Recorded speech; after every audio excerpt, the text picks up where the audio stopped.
All right, good morning, everyone. Happy Friday. First Alert Meteorologist Eric Burke alongside my colleague, meteorologist Chelsea Aaron. This is Weather Extra, and we've got a lot to cover regarding Saturday, a 48 First Alert weather day, setting up to be potentially the most impactful weather we have seen dating back to May of last year, maybe even longer, too.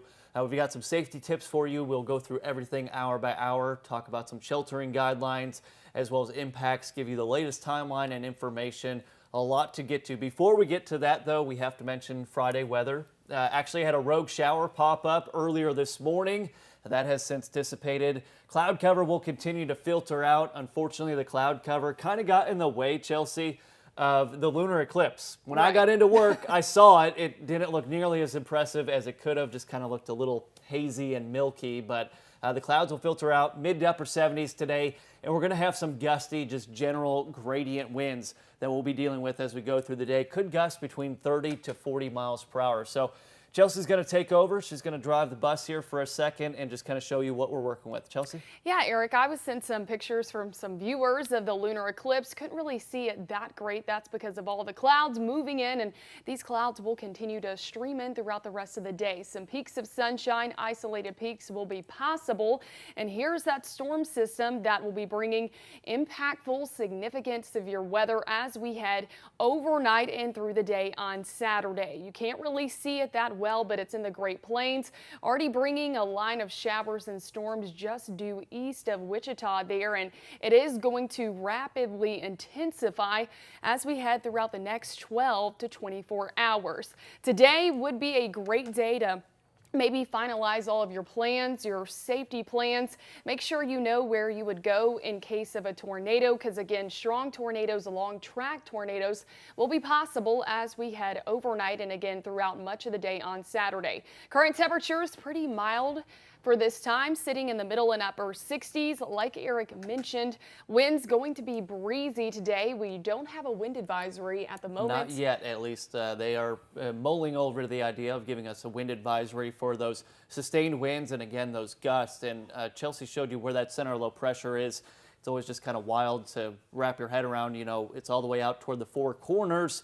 Wind gusts today in Texas exceeding 80 miles per hour, just based on those gradient winds from the center of high to low pressure. That shows you how deep that low is, and that will be our severe weather maker as we go through the evening, overnight hours, and into tomorrow. Quick look at your afternoon planner here as Chelsea pulls that up for you. Temperatures warming, mid to upper 70s. Some of you, depending on how fast the clouds move out, could easily see 80 degrees today, but if you've stepped outside at all today, you could just kind of feel the difference. Feels a bit more sticky. We've got a lot of that Gulf moisture streaming in with that south wind. Dew points have climbed into the 50s and 60s, and it's that moisture in the air that will be the fuel for those strong to severe storms as we go through the day tomorrow. And a dew point in the 60s is really all it takes to produce severe weather here in the Tennessee Valley. And to go ahead and pull up your severe threat, because at this time, really no change with our current thinking. We still are tracking multiple rounds, the first one beginning shortly after midnight this evening. So again, take the time now to prepare. It will be windy at times. We recommend securing any loose outdoor objects after midnight through likely sunrise on Saturday. This is going to be the initial round that we'll see that could produce some isolated supercells. So tornadoes still possible, dime-sized hail, frequent lightning, wind gusts over 60 miles per hour, and we're going to be tracking a lot of heavy rainfall as well. Make sure you know where to go in the case of a tornado. We recommend the lowest, most interior part of your room. We did see some changes with our high resolution guidance yesterday that was hinting at isolated supercells overnight. Still conditional though, Eric, because we're trying to see if that cap can break. Basically, a cap acts like a lid on the atmosphere, so if the cap doesn't completely break, note, we might not see this severe threat come into fruition, but we want you to stay vigilant no matter what, because we're really not going to know until we get into the thick of it, really. Yeah, and this will be one of those potential overnight events when you guys are sleeping, most likely Friday night into early Saturday morning. Just know that we'll be fully staffed overnight tonight and all through the day tomorrow. All four of your 48 First Alert meteorologists, Chief Meteorologist Brad Travis, Chelsea, myself, and Meteorologist Jeff Neuer will all be here And just some things to consider when things are quiet right now. Chelsea pointing out, know where your safe space is at your home. If you have any plans to be out and about tomorrow, make sure you have ways to receive those warnings, as when things start to ramp up, it could happen very, very quickly. And there's potential, even with this overnight early morning round, that some of you lose power right away, and then you're without power for a portion of the day tomorrow, and you need a way to receive our coverage. Well, a lot of our radio partners on AM, FM radio stations across the Tennessee Valley, great tools to have. Make sure you've got a battery-operated AM, FM radio, your 48 weather app.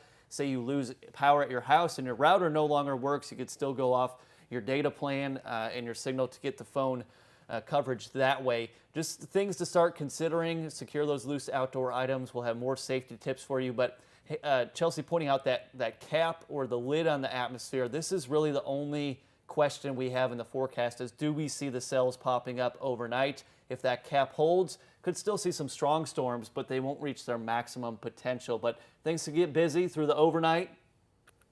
Multiple ways to receive those warnings.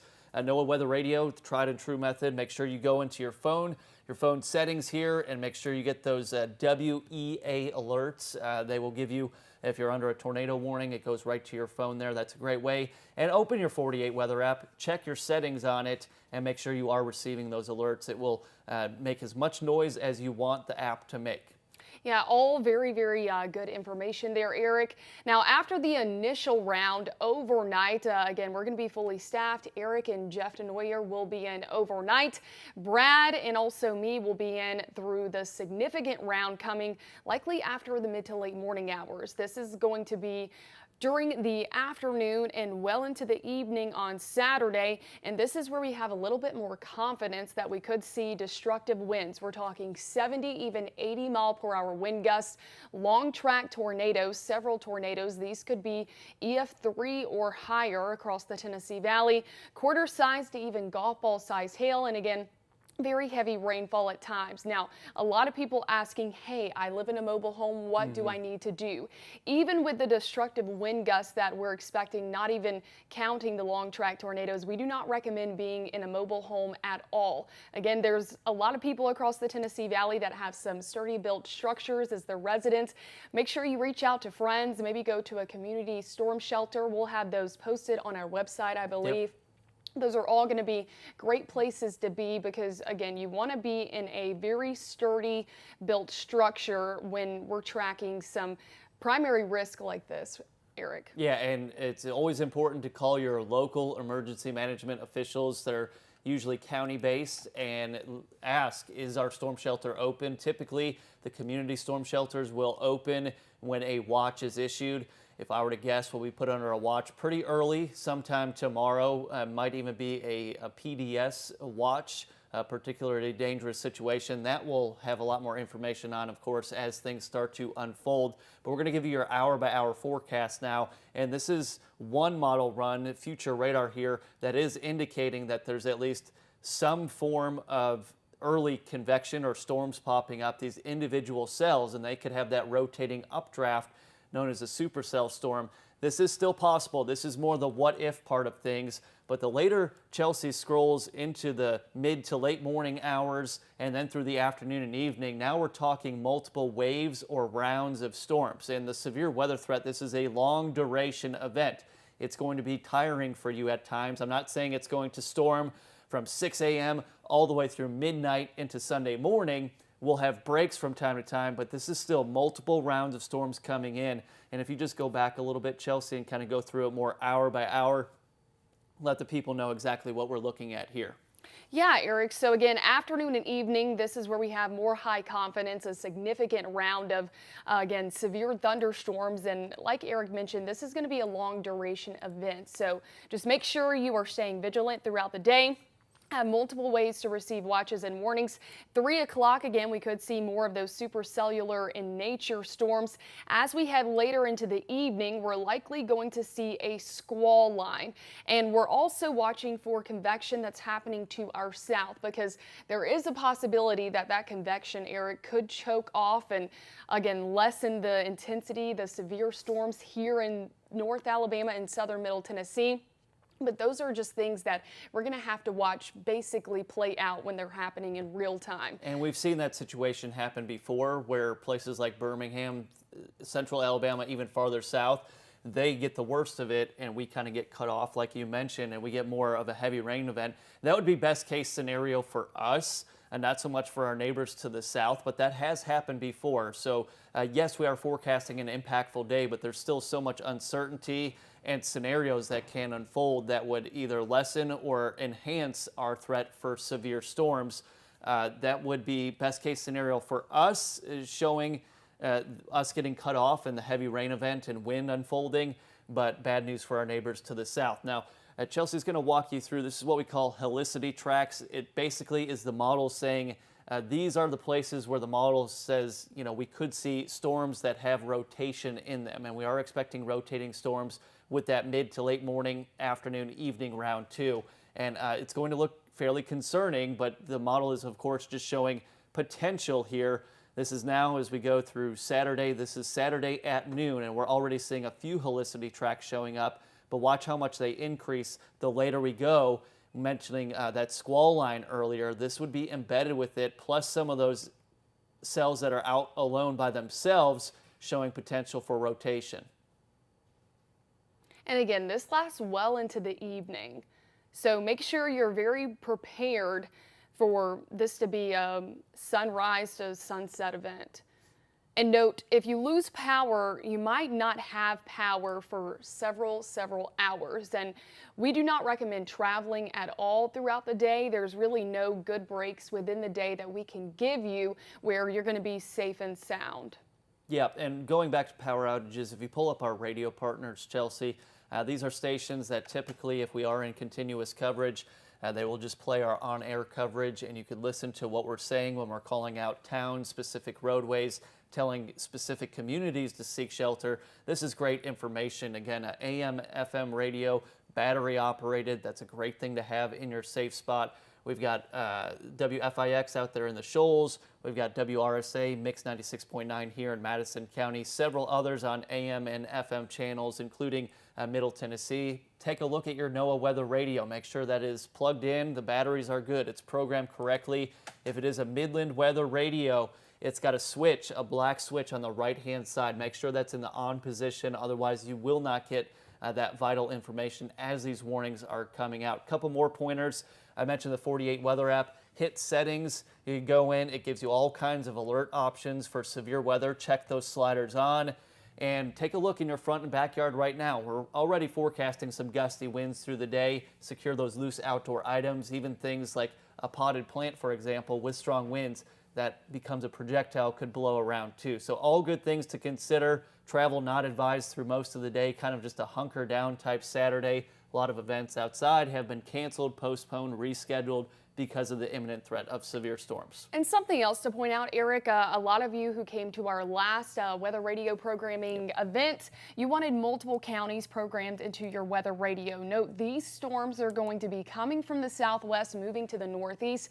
They could potentially stay on the ground for miles. So I think it's important, if you haven't already, maybe program in some adjacent counties just to give you a better heads up, some more lead time for these storms, again, as they track from the southwest to the northeast, about 55, even 60 miles per hour at times. And know where you live on a map. I think geography and locations are going to be very, very important as we head into tomorrow. Again, as we track this long duration event. And here's just one of our shelter safety graphics that we have, just showing you good places to be, not so great places to be. Of course, you don't want to be outside at all.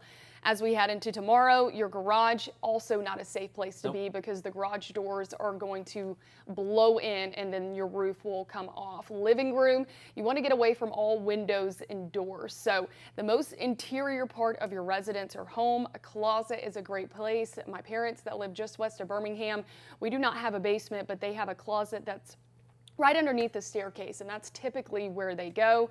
Bathroom, also a great place. Of course, the safest place to be is going to be a basement or underground. If you do have a storm shelter, note, reach out to people around the community. I'm sure they would not mind to let you stay once we head into tomorrow.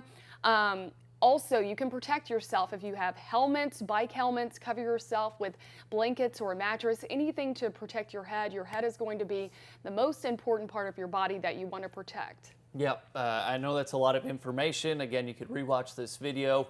It is posted on several of our Facebook pages too. Promising you, we will be here through this entire event, streaming continuously, cutting into programming as needed. Just stay weather aware, know what's going on. All four of us will be here trying to keep you guys safe, and we'll just kind of wait and see what happens now. But plenty of updates to come. Chelsea will be on Tennessee Valley Living with Peyton Walker. She'll be on our new newscast with Gina Benitez. Chief Meteorologist Brad Travison at 4, 5, 6, and 10. He'll have probably an extended Weather Extra this evening going over some of the finer details of this significant weather event. But that's going to wrap up our Weather Extra on this Friday. Enjoy the rest of the day. Prepare now, stay safe, and stay weather aware.